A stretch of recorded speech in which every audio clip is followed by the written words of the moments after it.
Straight talk from Israel. You're listening to Israel News Talk Radio. You're listening to the Jay Shapiro Show.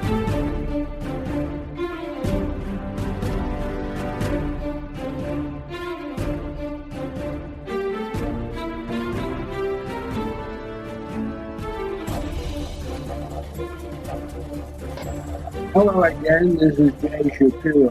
Thanks for listening. The virus, the main item in the news and all the media that I turn to gather information for this program. However, there is one item in the news here in Israel which is presented immediately after the news about the virus. And that item refers to the new coalition that may be formed or maybe not. We have had 3 elections in a year and a half. We still don't have a new government. The various parties have broken up and reformed, and the proposed government will have almost 40 ministers and assistant ministers. Israel is the size of a suburb of Mumbai, India, and has more ministers and assistant ministers of the Indian government. And the Supreme Court is dealing with issues concerning legitimacy of forming a government that the proposed Prime Minister, Netanyahu, is actually under indictment for crime. The head of one of the possible coalition partners is led by a former general who has no experience in government. And I publicly admit that I personally don't care about Netanyahu's possible conviction because I think he's done a good job as prime minister. But there are people who hate Netanyahu viscerally and almost irrationally, in a way similar to those in the United States who hate Trump, both viscerally and irrationally. I think that voters should not let personal feelings about the candidates influence their vote. When you put a ballot in the box, you're choosing a politician for a government function, not a potential son-in-law to marry your daughter. But that's how I feel about it. On the other hand, that's the nature of democracy. Your vote is based on any reason you choose to base it on. And that's the good thing about democracy. And there are those who feel that that's bad. I think it's good. Every vote counts. So we'll have to see what happens. And hopefully whatever happens will be good for the country.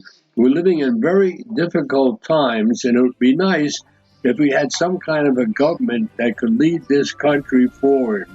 I'll be back after the break.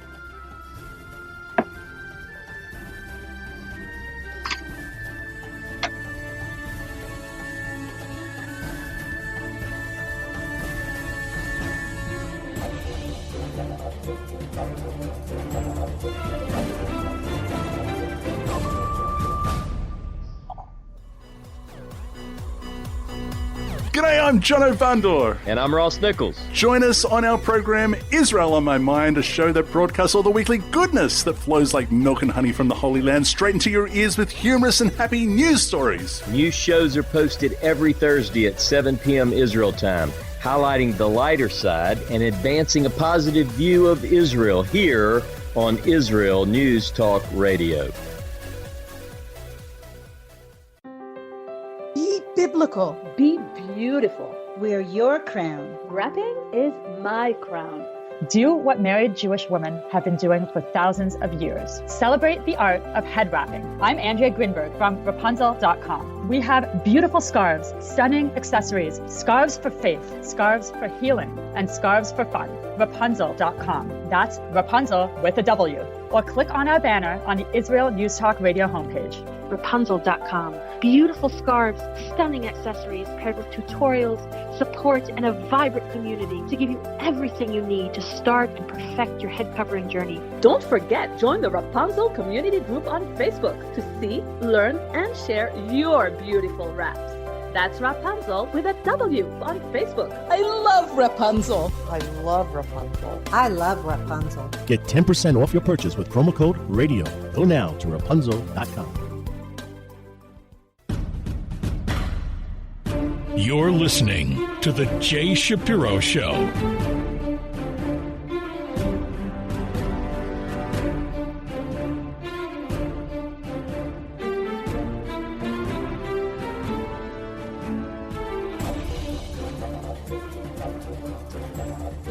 Israel is presently in the middle of a crisis, and if it's not resolved, it will be difficult to form a government, and Israel will have to go to the fourth election within a year and a half. Now, what exactly is happening? There are two things keeping this new government from being organized. An agreement has been signed between the Likud, headed by our Prime Minister Netanyahu, and a party called Blue and White, headed by Benny Gantz. Now, two different actions have been taken against this agreement. One is within the Knesset itself. The opposition in the Knesset is led by one of the parties called Yesh Atid, which is not part of the coalition agreement. And believe it or not, they filed more than 9,000 amendments to the government formation bill. In other words, when you're going in Israel, when two parties get together, decide they're going to form a government, they have an agreement, and a bill is presented to the Knesset in order to, and when it's approved, the government is formed.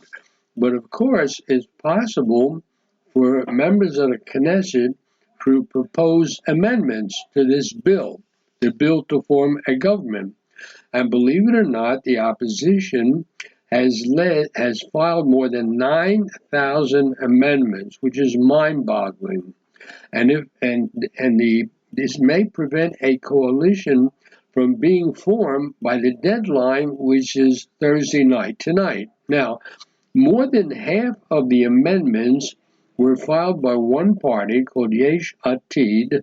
Yesh Atid was once a partner with Blue and White, but when Blue and White decided to make a coalition with the Likud, Yesh Atid dropped out, and now it is in opposition. Now, the Knesset committee will meet in a marathon session because a representative of every Knesset faction will have a right to speak about every amendment before it is brought to a vote. If the bill is not passed by tonight, when my program is on Thursday, Blue and White has said they will not recommend Prime Minister Netanyahu to form a government. If that happens, Israel will go to a fourth election in August. That is one thing that is keeping the government from being formed. The other is legalistic. Prime Minister Benjamin Netanyahu is under indictment on multiple corruption charges, but his trial has not begun. He has not been convicted at the moment of anything. We do not know if he will be convicted. And he has a right to the presumption of innocence like anyone else. Now, the petitioners against Netanyahu, they've taken this to court. So the question is, can someone charged with crimes form a government? That is the question that the High Court of Justice has determined to answer as it began hearings at the beginning of this week. But the decision it makes will mean more than whether Netanyahu can remain in office. It will tell us about the role of the judiciary in our government. Israel, like many countries, has an executive branch, a legislative branch, and a judicial branch. In Israel, the executive branch comes out of the legislative branch. The government is formed by members of the Knesset. Now, in Israel, the judicial branch has been extremely activist. As a matter of fact, Robert Bork, who was once a candidate for the Supreme Court in the United States, he's a senior fellow at the American Enterprise Institute, and is one of America's leading legal scholars.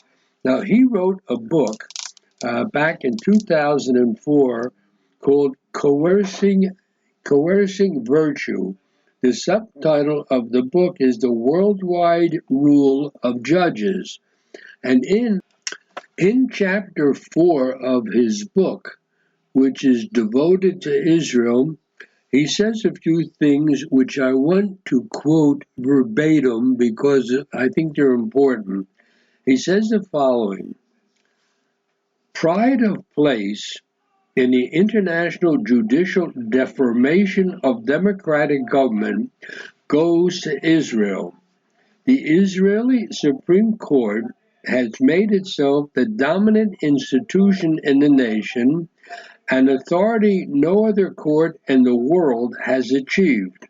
He goes on to say the following, which I am quoting: imagine, if you can, a Supreme Court that has gained the power to choose its own members, has wrested control of the Attorney General from the executive branch, has set aside legislation and executive action when there were disagreements about policy, has altered the meaning of enacted law, has forbidden government action at certain times, has ordered government action at other times, and claimed and exercised the authority to override national defense measures.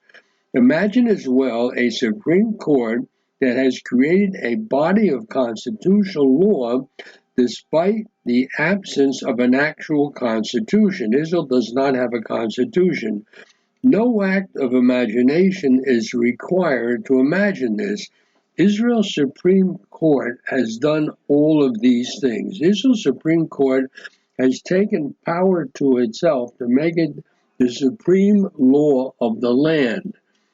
The court has decided, and I'm talking, he wrote this thing in 2004, that court has decided all behavior, governmental or personal, can be examined by the court and may be controlled by the court, and individuals may raise any issues they choose for consideration by the court. This is what the Israeli Supreme Court has given to itself. Also, the judiciary in Israel selects itself. The choice of a justice is made by a committee composed of the president of the Supreme Court plus two other justices chosen by that court, the justice minister, another minister appointed by the government, two members of the Knesset, and two members of the Israel Bar Association. In other words, the makeup of the committee that chooses members of the Supreme Justices of the Supreme Court is controlled by the Supreme Court itself. So quite naturally, the justices prefer candidates with views similar to their own. So the result is a court without serious internal dissension or debate. In other words, the Supreme Court in Israel has become all-powerful, and the last thing he says in his, I'm quoting Bork, the last thing he says is the following. I want to quote it as it is said. According to Barak, now most of this was done by the Chief Justice at the time, whose name is Barak. He has since retired, but keep in mind that most of the justices were chosen by Barak or by people chosen by Barak, the justices that were chosen. So the people on the Supreme Court, the justices, have pretty much the same view of law. So when the value, and one of the problems there is for Israel is and again I'm quoting Bork, when the values of Israel as a Jewish state cannot be reconciled with its values as a democratic state, the decision is made according to the views of what the Supreme Court calls the enlightened community. Now nobody knows what the enlightened community, so according to Bork, and again I'm quoting, it's not something I'm making up, the more cases are adjudicated by the Supreme Court in Israel, the less Jewish Israel is likely to become, and harder it will be to distinguish it from secular democracies such as Canada and the United States. Israel has set a standard for judicial imperialism that can probably never be surpassed, and one devoutly hopes will never be equaled. The sad irony is that the Supreme Court, operating with a basic law that specifies Israel's values as both Jewish and democratic, is gradually producing an Israel that is neither Jewish nor democratic. Now, this is what an objective observer, Robert Bork, has said about the Israeli Supreme Court. Now, I go back to the subject of the petitioners to the Supreme Court. I'll say more about this after the break. I wanted to use this portion of my program to set the background. But after the break, I'll speak more about what is actually happening. And what is happening is of great interest, and many people in Israel don't even realize the importance of the decisions that are going to be made now by the Israeli Supreme Court. Again, I'll be back after the break.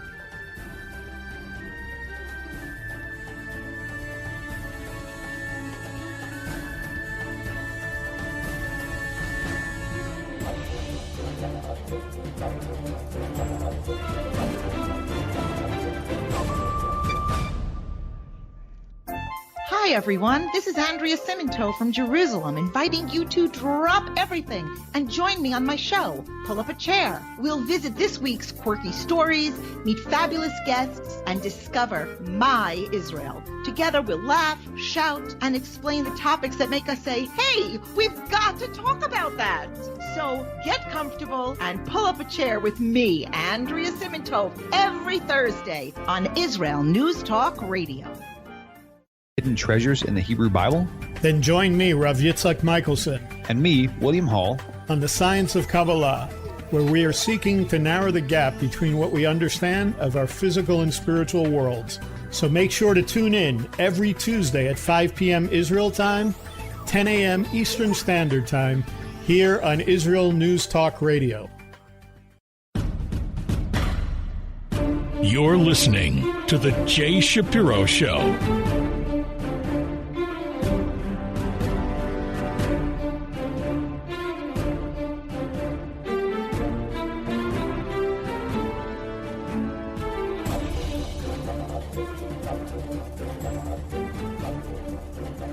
You're back with Jay Shapiro.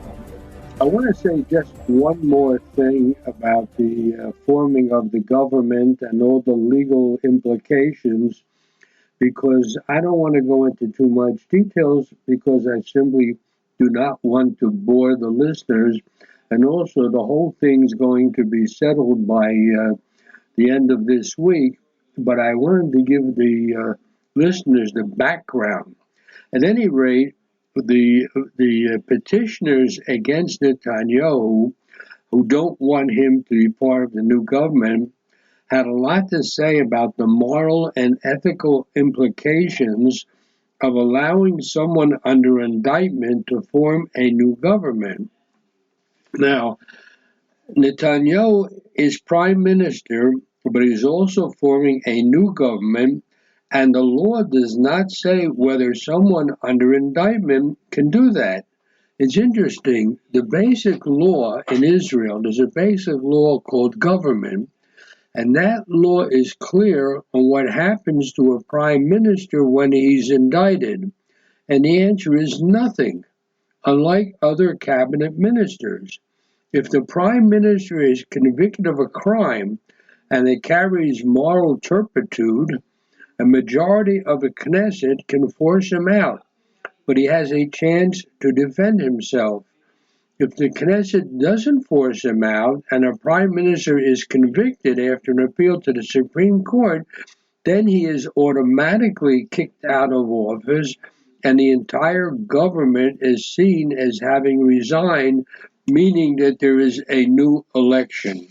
So it's a complicated business.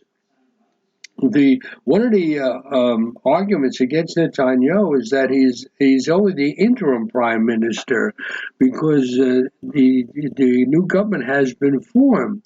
So he's not the head of an elected government, and that confers a different status upon him than if he were a prime minister. Unlike a regular prime minister, if an interim prime minister were removed from office for being indicted, it would not necessitate a new election. So the problem is that we don't exactly know where we are in terms of the law, and at the end of the week, this will be decided. And if indeed it is decided one way, then we're going to another election this year. So again, I don't want to confuse the listeners with all kinds of legalities, some of which I don't even understand myself. But I wanted to present to the listeners what is happening here in Israel as far as forming a new government. The bottom line is the Blue and White Party and the Likud have signed an agreement, and there are all kind of legalities standing in the way of that agreement being implemented. And one of the problems is, or I should say one of the issues is, that the Supreme Court in Israel over the last several decades has become extremely active and taken upon itself roles that are way beyond what courts in other countries have taken upon themselves. So we're in the midst of a dilemma right now, and hopefully by the end of the week, and by my next program perhaps, we will have a government or the beginnings of a government. So that's all I wanted to say. Again, I don't want to confuse the listeners too much, so I want to go on to other subjects that are, I guess you could say, are not as heavy, but I think they're more interesting because they provide background about what's happening here in Israel. The next subject that I want to touch upon is one that's closer to my heart. There's an annexation bill on the floor of the Knesset. They have to hold, I think, an immediate preliminary reading of a private member's bill that would allow for the application of sovereignty over the West Bank settlements. The bill has been presented, and there is a process in the Knesset requires several readings of the bill, and the first reading is called the preliminary reading. So what has happened is that a member of the Knesset proposed a bill that would result in annexation of many of the West Bank, in other words, put Israeli sovereignty over West Bank settlements. Now, the Prime Minister Netanyahu has promised to apply sovereignty to the West Bank settlements. However, he only plans to do so within the context of the Trump peace plan, President Trump's peace plan, which sets out a 4-year process for the creation of a Palestinian state. The United States has asked Netanyahu to wait until the completion of an Israeli-American mapping process for the territory designated for sovereignty under the peace plan, which is expected to amount to about 30% of the West Bank. According to the coalition agreement, a Knesset vote on annexation within the context of the Trump peace plan has to wait until at least the 1st of July. But there are those who want to separate annexation from the plan. They hold that a vote should be brought to the Knesset now, even though there is an interim government in place and a new government had not been formed. The new government, of course, depends on the first subject I spoke about today, which is the coalition agreement and the fact that the Supreme Court is now involved in what's happening. Now, at the moment, there is an interim government which has enough support for this annexation bill, and it's not yet bound by any kind of coalition agreement. At issue for the pro-sovereignty settlers and politicians is the part of Trump's plan that calls for the creation of a Palestinian state. Those who want sovereignty applied believe that such a state, a Palestinian state, would pose an existential threat to Israel. Now, the United States has said it would support annexation, but only in the context of the Trump peace plan. And this is the situation now. There is enough support in the Knesset for this bill, and they claim, the people who support annexation claim that annexation of parts of the West Bank have no connection to the Trump peace plan. According to them, the bill will apply sovereignty to Judea and Samaria in the Jordan Valley without recognition of a Palestinian state that would endanger the future of the state of Israel. The bill was designed to essentially remedy the existing situation and allow for what the right wing calls historical justice. There's I'm pretty sure there's a broad consensus in all parts of the Knesset that supports this legislation, and the people who put forth the legislation claim that it has absolutely nothing to do with the peace plan. The peace plan involves waiting 4 years to see what the Palestinian Authority will do, whether the Palestinian Authority indeed will prove to pick up its part of the peace plan. In other words, to set up a demilitarized Palestinian government. The chances of that happening are pretty small, like zero, I think. But this is the situation right now. Those pushing for annexation of parts of Eretz Israel say that it can be done regardless of waiting for the Trump peace plan or not. And since I mentioned the Palestinian Authority, I'll say a few words about something new that has just come up. I'm sure that the listeners are all familiar with the Marat HaMachpelah, which is called the Tomb of the Patriarchs, which is in Hebron. And the city of Hebron is primarily Arab. A small section called Kiryat Arba next door is Jewish, and there's also Jewish access to the Tomb of the Patriarchs, which is shared between the Muslim and the Jews. Now, what has happened now is that Israel, which controls the Tomb of the Patriarch, and allows Muslims to worship there, and the problem is that they're trying to do something to make a change in the tomb that would allow access to people who are crippled or have trouble walking. Right now, the only way into the tomb is by the very steep set of stairs. Israel wants to build an access to the Marat HaMachpelah, to the Tomb of the Patriarchs, which is for Jews and for Arabs, which will make it wheelchair accessible. And the Arabs see this as a provocation. They don't even want to help themselves. Very sad. I'll be back after the break.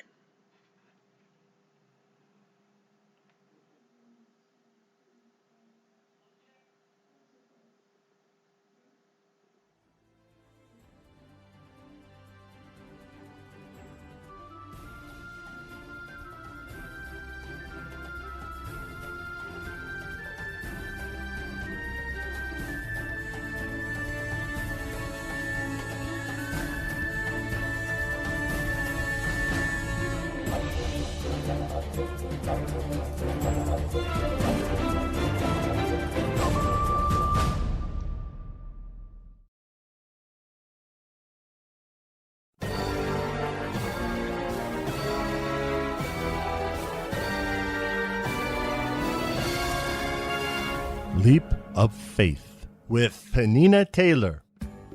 We live in the age of information, but not inspiration. If you're like me, you're looking to be inspired to reach higher, to connect more, and to grow. Well, if you want to get warm, you need to stand close to the fire. And if you want to catch fire, you need to stand close enough to get hit by the sparks. Join me, Penina Taylor, as we walk with people who have embarked on a spiritual journey towards Torah. We'll uncover what started them on their journey and what truths they discovered along the way. So prepare to be inspired as we take a leap of faith every Sunday at 5 p.m. on Israel News Talk Radio. You're back with Jay Shapiro. There's an old and classic Jewish joke about a teacher who gave her students an assignment to write about elephants. So the Jewish student wrote an article called "The Elephant and the Jewish Problem." Somehow we seem to see Jews involved in just about everything. And now we have what we can call the coronavirus and the Jewish problem. It's a coronavirus instead of the elephant, but it's the same idea. There's a lot of anti-Semitism coming out of the coronavirus problem. For almost as long as there have been Jews, they've been blamed for all manner of ills, whether it's social or even biological. Yet, with all the advances we have been able to find a vaccine for the virus of anti-Semitism.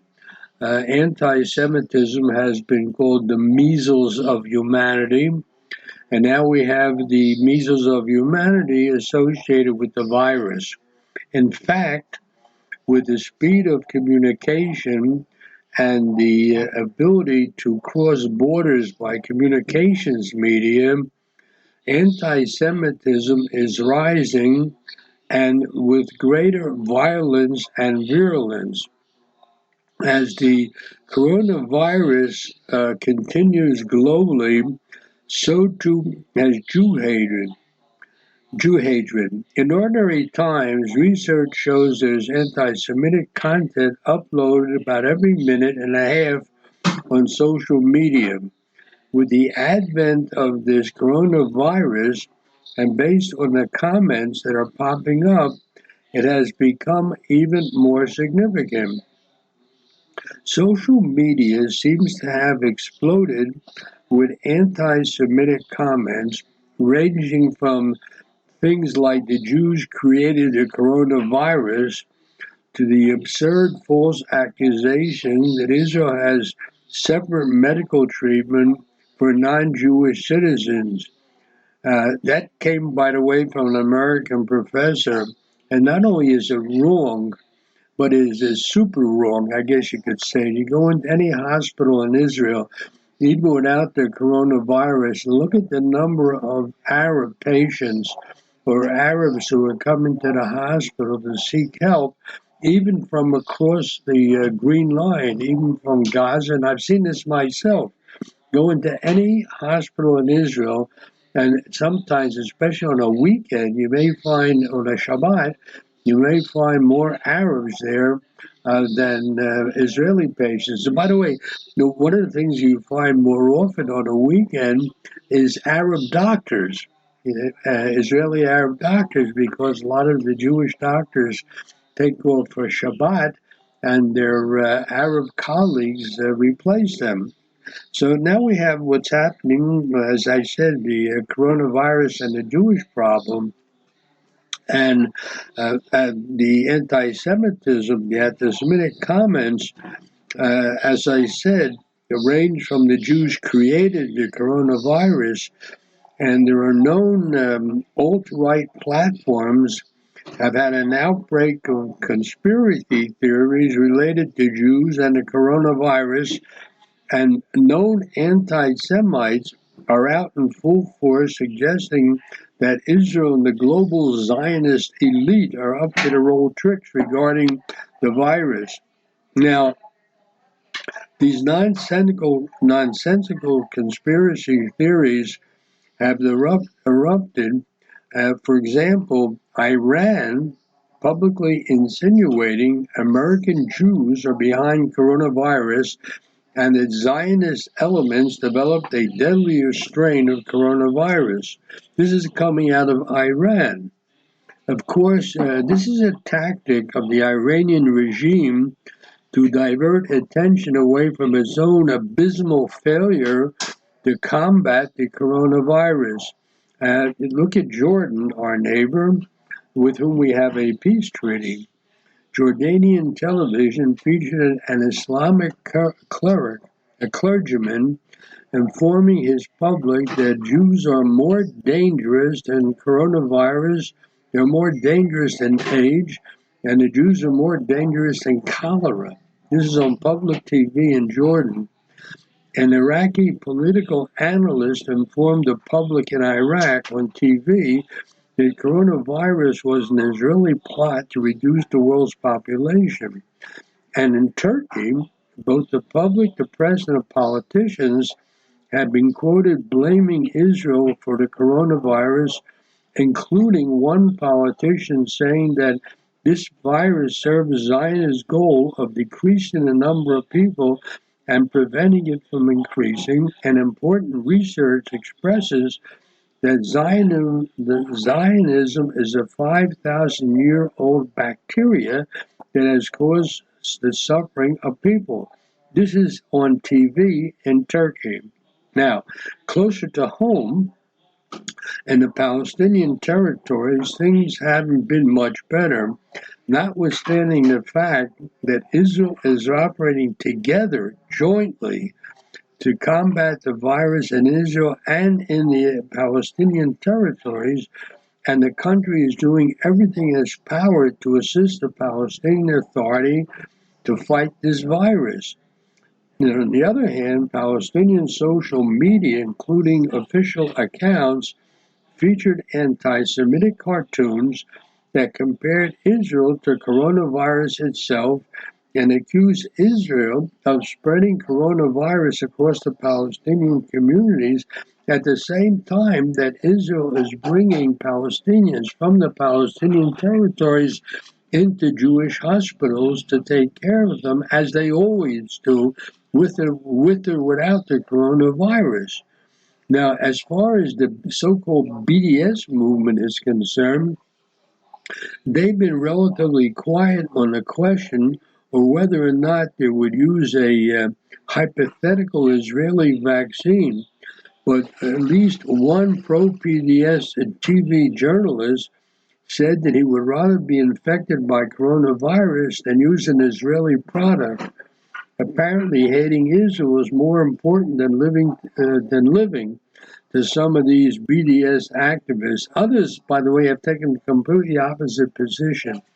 They don't like Israel and are active in the BDS movement, but they say they would use a vaccine if it was produced by Israel. Now, no less hateful than the conspiracy theories and the hate speech, there's also been a number of outrageous comments exploiting the coronavirus pandemic to smear the state of Israel. There's an organization called Human Rights Watch, called HRW. There's Jewish extremist groups like If Not Now. There are Palestinian NGOs who have comments which assume that Israel is failing to assist the Palestinians, and therefore the coronavirus is spreading faster among Palestinians, which is simply not true. And another popular talking point, which is also one of great interest, I think, they're talking about using the pandemic to talk about occupation. For example, an organization called Students for Justice in Palestine held a campus event on the topic of Israeli occupation in several U.S. universities. This is all before the universities were closed down. They held anti-Israel meetings. Regardless of one's position on the Palestinian-Israel conflict, if your response to a global pandemic is to bash Israel, You can't be surprised when your motives are questioned. After all, the line between condemning policy and outright anti-Semitism has been repeatedly crossed by a lot of organizations. Now, we now have the plague of coronavirus, but the old plague of anti-Semitism is an ongoing problem on the social media, because the social media provides uncensored and sometimes anonymous platforms to broadcast to the entire world. But this global pandemic has shown in just a matter of a few days that anti-Semitism today flourishes not just from the usual radical Islamic fringes or neo-Nazis, but from the general public. There are world leaders, journalists, human rights activists, and others who are anti-Semitic, and once again, irrational obsession with Jews demonstrates that anti-Semitism is not a marginal problem, but is very much, I'm afraid, mainstream, and is being again encouraged by the present virus. So that's as far as anti-Semitism is concerned. Now, I want to give provide the listeners with a lesson in history. There won't be a test at the end of this lesson, but I think it's worthwhile sharing it with the listeners. Jewish communities, rabbis, Jewish leaders, and Jewish communities have constructively and creatively responded to crises in where they live for centuries. Jews know how to deal with adversity because we've been dealing with it for millennia. Now, when a cholera, and this is what I want to share with the listeners, some interesting historical facts. When a cholera epidemic struck Europe in 1831, a famous rabbi whose works are still studied, Rabbi Akiva Eger, issued a series of rulings that almost exactly set the model for rabbinic rulings that are doing today.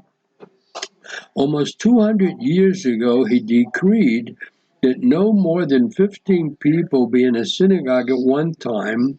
He even asked local police to enforce that decree. He decided to expand the hours of synagogue prayer, starting very early in the day with rotating prayer quorums, minyanim, to make sure that only a few people were allowed into the synagogue at any particular time. This Jewish leader, renowned and respected not only in his own community, but respected historically, earned acknowledgement from non-Jewish leaders for helping stem the tide of the epidemic. Now, a few years later, in 1848, what I quoted about Rabbi Eger was in 1831. In 1848, in Vilna, on the eve of Yom Kippur, the great Rabbi Israel Salanter hung up signs saying that if someone was sick, they should not fast on Yom Kippur. And to set an example for the community, Rabbi Salanter himself made Kiddush and ate in public. He did not want the weak to be so embarrassed that they would endanger their lives, and that they should instead eat. Now, by the way, there was one other one, a famous rabbi, Chaim Yosef David Azulai, who's known in Talmudic circles as the Chida, according from his initials. In 1774, he came from Eretz Israel, from Israel, and he traveled to Europe to raise money for the Jewish community here, and he was put into quarantine in Livorno, Italy. His quarantine lasted for 40 days. During that time, he took advantage of the fact that he couldn't move. He wrote one of the great books of Jewish historiography called Shem HaGedolim, the Book of Great Names, in which he listed great Jewish books and who their authors were. So again, today, the Jewish community is in crisis. We're dealing with it by turning our Jewish communities into a virtual Jewish community. This coronavirus, and more than ever anticipated, forced almost every Jewish organization, if they want to remain vital, to join the internet age and not just with a static website. Organizations are wrestling with new media and activities that learning that old-fashioned face-to-face realities cannot be replicated online, but they must be reinvented. On last Thursday, I myself gave a 1 hour lecture to a group of people on Zoom. And Zoom, by the way, which is a form of communication which quite honestly I hadn't heard of 6 weeks or 2 months ago. And now it was arranged for me to give a lecture to a group of people on a Jewish topic. And it turns out, I've checked with others, and this is happening all over here, particularly in Israel. And I get emails every day showing me the times when I can go on the internet and see lectures of just about every type. And it's absolutely fantastic. Obviously, things are going to change after this coronavirus because the new facets of communication are opened up, and they must be used in order to maintain our educational system and so forth. My daughter, who is a teacher in high school, gives a course every day to her students at a certain time on Zoom. By the way, she's the one who taught me how to use it. So we're living in a very different world today, not only different from our parents and grandparents, but different to our own world less than a year ago. The creativity of the internet and the number of sites has been consistently growing, and they do not need traditional community structures. They receive information from an ever-growing number of websites, and the quality of these websites varies. Many are so creative and interactive, they have become more attractive than traditional Jewish community organizations, which has a good side and a bad side. These places can be accessed at the convenience of the user. Most of them are free, and they lead the users to a multitude of other sites. The Jewish paths seem endless and are dynamic for their users. These alternatives give people what the established Jewish community does not give them. It gives them a certain convenience. But the problem is that indeed we have to develop the internet for the good and for the future of the Jewish people. And obvious, as I said a moment ago, the Jewish organizations, if they want to remain vital, have to learn how to do this. So I myself find a bit of a difficulty here because I myself, and I think a lot of people like me, are a person-to-person kind of person, put it that way. So the things are changing, hopefully for the better. This has catapulted synagogues and Jewish organizations into modern times. However, I myself miss the interaction. When I gave a lecture this week, I saw all these people to whom I was giving the lecture on Zoom, but it wasn't the same thing as being in a room with them. So I hope that the creativity will continue, but somewhere along the way you have to find that meeting place between insular creativity, where you're by yourself, and the need for community, which has been a standard that's kept the Jews together for thousands of years. Community. And if you do away community only on the internet, it could turn out to have a negative effect.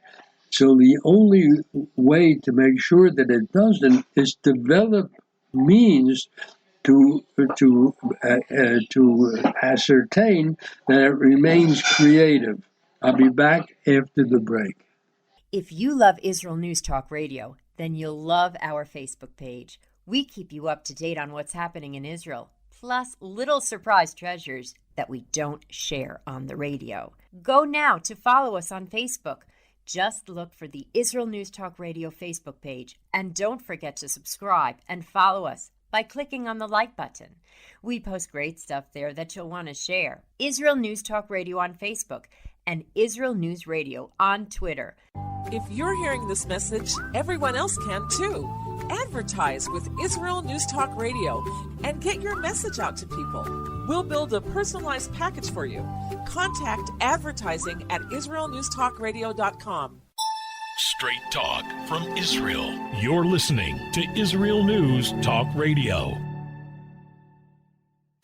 Hey, this is Jake in Anchorage, Alaska, and I love listening to all the super interesting interviews and up-to-date information on what's happening in Israel. Hello, this is Anna King, originally from London, now living in Israel. And what can I say? Israel News Talk Radio is my cup of tea. My name is Bhaskar. I'm from India, and I love listening because you get to know the truth and wonderful voices from this lovely country. Mom! Okay, wait a minute. Hi, this is Chava Dax, and I'm calling from the rolling hills of Ma'ale Adumim, just north of Jerusalem.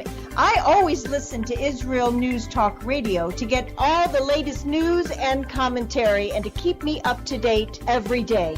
This is Sarah Dax from Ma'ale Adumim, and I'm 12. I wish Israel News Talk Radio was boring so my mom wouldn't listen to it all the time. Mom! You're listening to Israel News Talk Radio.